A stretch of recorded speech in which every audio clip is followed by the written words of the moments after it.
So, welcome to everyone here on Saturday night, Abhayagiri, coursing our way through the summer, now into August. Relentless days of 100 degrees, and some nights cooler, some nights warmer.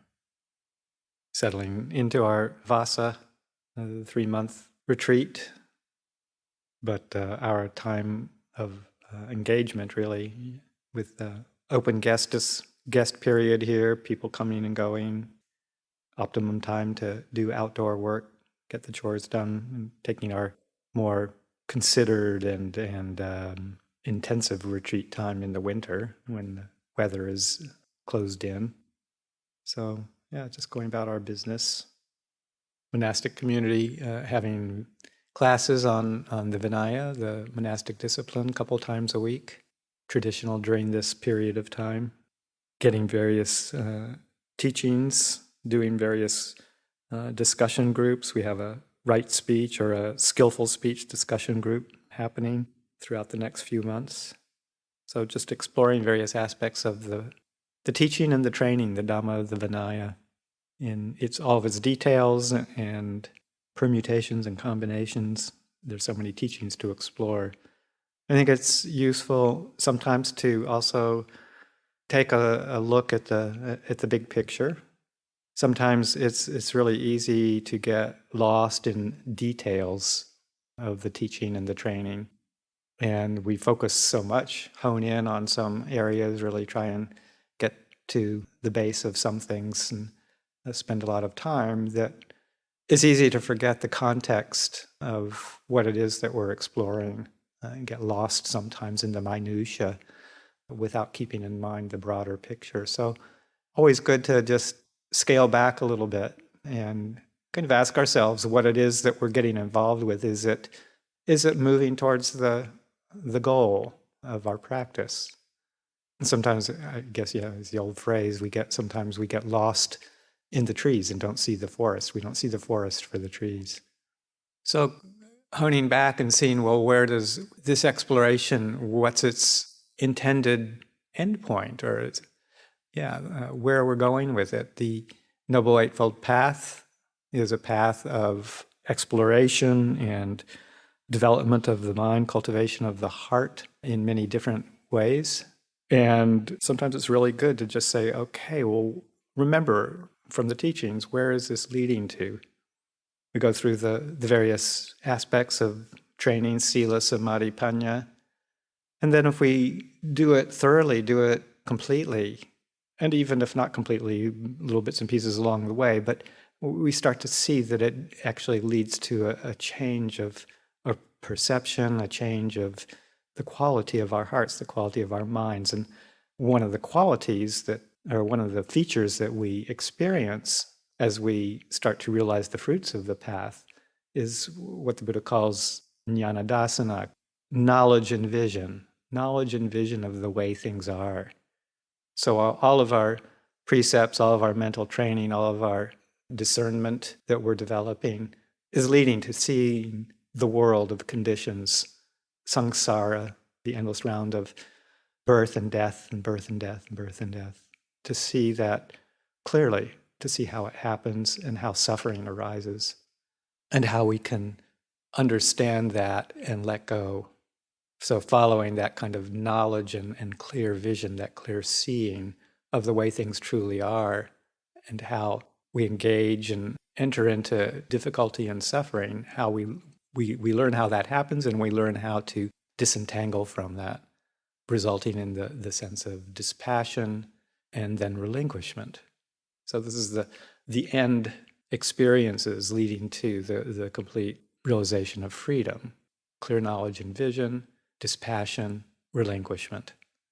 So keeping in mind, this is what we're looking for, and is what we're doing, what we're engaging, how we're engaging, even with the teachings, is it resulting in that, or is it resulting in more confusion and difficulty? And then we can have the ability, the choice to readjust how it is that we're engaging with the practice if we need to. Benchmarks, the Buddha gives us different lists of different kinds of benchmarks to gauge whether we're heading in the right direction. And generally, they are moving in the direction of simplicity and out of the experience of complexity. So if we find ourselves getting more entangled, more complex, and complicating things, then we might need to examine if we're handling this and exploring this in the right way. Some of the words that he uses to describe these benchmarks would be in line with activities, characteristics of practicing the Dhamma, the Vinaya, are ones that lead to dispassion, not to passion, ones activities or ways of attending that lead to being unfettered, not fettered, shackled, to modesty instead of self-engagement, self-view, self-aggrandizement, self-cherishing, so modesty. Contentment is another benchmark. Is there more contentment arising? Disentanglement, shedding rather than accumulating, not only materially but internally, our attachments. Energy versus laziness. Being unburdensome to others rather than being a burden to others. How we are approaching our practice can affect other people too. So are we being unburdensome? Many factors like this that show that, it's all about relinquishment, simplifying, decomplicating, disentangling. These are words that we can ask ourselves, is this what's happening in the way that I'm attending to this or exploring this or engaging with this? What's the result? Is it moving in that direction? One that I kind of repeatedly like to explore, I apologize if it's the third or fourth or fifth time that you hear it, but it's I have to keep exploring it in my own mind, so to me it's worth repeating. But the quality of being unfettered, and in relation to the Buddha's teachings on the 10 fetters, the Sangyojana, Ajahn Sumedho teaches a lot around that repetitively over and over again to help people get a understanding of the fetters. And again, I just really appreciate a way I heard him more recently explain the fetters of these qualities of mind that keep us bound in samsara, bound in the cycles of death and rebirth for countless eons that we've been doing it. And that the fetters are sort of offered in a graded format from 1 to 10. And the last 7, fetters 4 through 10, are what Ajahn Sumedho referred to as those that are inherent within the experience of being a human being, sort of the basis for this continued cycling through samsara that we find ourselves involved with. So those basic core inherent reasons why we keep getting reborn, why we keep suffering. Basically, those qualities of those fetters of sensual desire, of ill will or aversion, the fetters of becoming, wanting to, just the desire, the craving to exist, whether it's in a coarse material realm like the realm we're in right now as human beings, or fine material realms that are more refined and subtle. It's still a form of becoming. That's the fetter of just that push, that impulse, that inherent impulse to be. And then the more subtle fetters, 8, 9, and 10, of a subtle form of restlessness of the heart, restlessness of the mind, the subtle form of the conceiving I am, the sense of self in its most subtle forms. And then ignorance being the last one, the fetter of not knowing completely and penetrated the Four Noble Truths of suffering, the cause of suffering, the end of suffering, and the path. So those being the fetters that are inherent with this human rebirth, is a sense that keeps us going. Then the first 3 fetters, referring to them as those that are related more to artificial conditioning. So they're experiences, ways of holding the world in our minds, in our hearts, ways of being in the world that are add-ons to those other 7 inherent ones in existence, that we, through our intellect, through our activities of mind, manas, we create more and more constructs that further complicate, further entangle us on top of the inherent entanglement that we're already involved with. Those three fetters being the personality view or the identity view, the second one being the attachment or engagement with attachment to certain rites and rituals and habits of mind, even conventions, believing in them, constructing a belief around certain conventions and views and opinions, and I think is another additive to those. And then the third fetter, the first three, of doubt, skeptical doubt. And just to review those a little bit, because these are ways that I feel we really, really add to the complexity and entanglement of our already difficult lives. And if we can really get a handle on these first three fetters and start to release from them and to move away from them, then we're just really decomplicating our lives so much, because the entanglement and the concreteness and the density of our lives starts to lighten up and open up, so that we can deal with the basic greed, hatred, and delusion of the last seven fetters in a way that's through a much easier frame of mind. It's not that we're completely freed from all these other fetters right away, but we can hold them, we can deal with them, we can see them, we can release from them, and experience a sense of ease of mind if we can let go of those first three artificial constructions. So the first one of identity view, Sakkaya Ditthi, and that's the basic identification of self in regards to body and mind, to this form that we call this human body, the gross physical form, and then the aspects of mind, such as feelings, perceptions, thoughts, emotions, consciousness.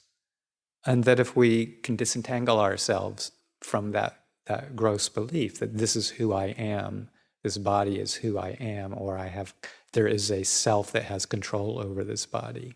This perception of self as being so solid, so concrete, that we get so lost in it, whether it's around the body or around the aspects of our mental world. And the entanglement and the complexity that we embark on is just an unnecessary add-on. So we work towards seeing through that, various contemplations, to seeing through that illusion of a solid, stable me, identification, identity. And then the complexity and the construct that we add on to our basic human experience of sila bhatta paramasa, the attachment, clinging to conventions, rules, not only the classic form of it, of certain practices that we might cling to, even things that we do here, like chanting and bowing and various devotional activities, the rules that we study of the monastic discipline. Sometimes people who don't know the tradition so well or haven't experienced it will say, oh, those are just rites and rituals. That's not the real Dhamma. And they can be held that way. They can be used that way. And we just have to see if our minds are gathering around those kind of practices in a way that is ritualistic. If we think that it in and of itself is going to lead to freedom, then we are attaching to those in an unhealthy way. But if we see them as tools to further our opening of the heart, opening of the mind, and developing certain qualities that are conducive to liberation, then that's a skillful way of using those kinds of direct experiences. The Dhamma is not just a rational exploration in any way. It's a very heartfelt way of developing very wholesome qualities. So using these in the correct way. And then also another aspect of how we attach to certain conventions or certain categories, like our race, our gender, our sexuality, whatever it is that we can form an identity around, and then oftentimes use to draw ourselves in distinction to other people. These are ways of concretizing, solidifying our sense of self and our place in the world and in relationship to each other. And it can be deadening, really, if we really hold those tightly. and quite destructive if we really hold them really tightly. Wars are based on these kinds of things, this Silabhata Paramasa. But at the very least, when we engage in it and get into our views and opinions in a way that solidifies our sense of self, and particularly in relation to others, then we have to ask ourselves, is this really what we want to be doing? Is this peaceful? Is this leading towards release?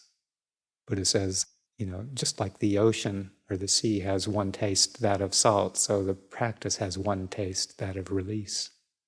So check it out. What are we doing? Are we acting, talking, thinking in ways that lead to that sense of release and relinquishment?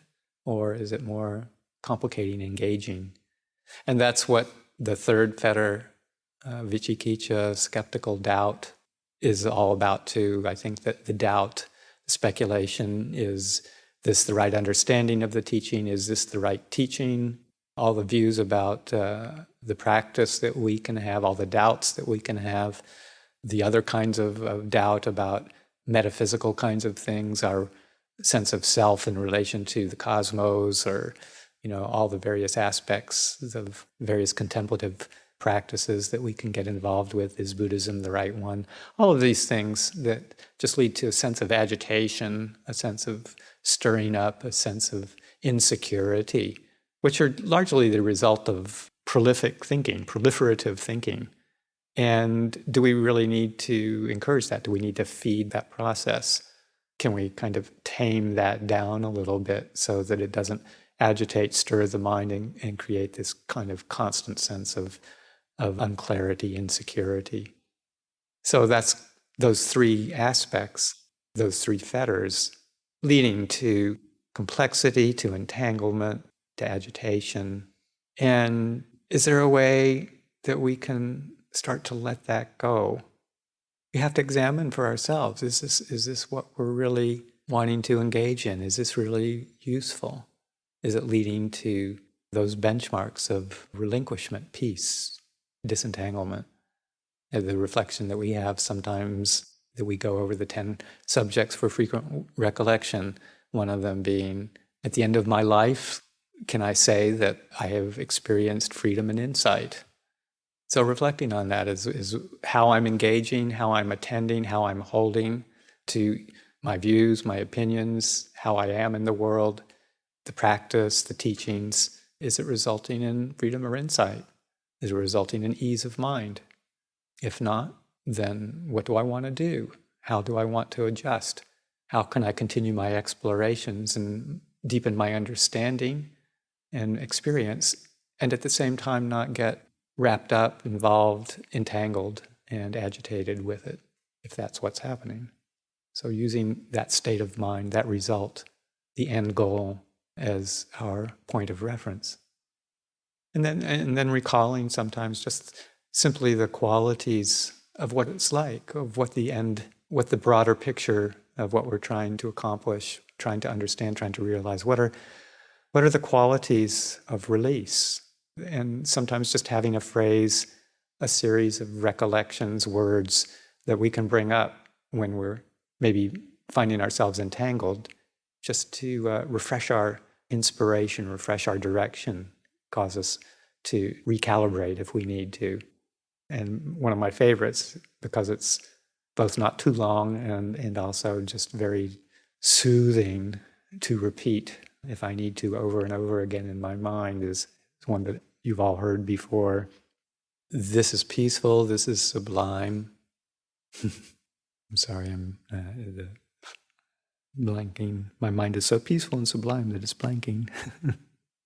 I'm forgetting the first one, but then it goes to the relinquishment of all acquisitions, which is the letting go of the identity with the khandhas, the self-identification with the khandhas, the relinquishment of all acquisitions.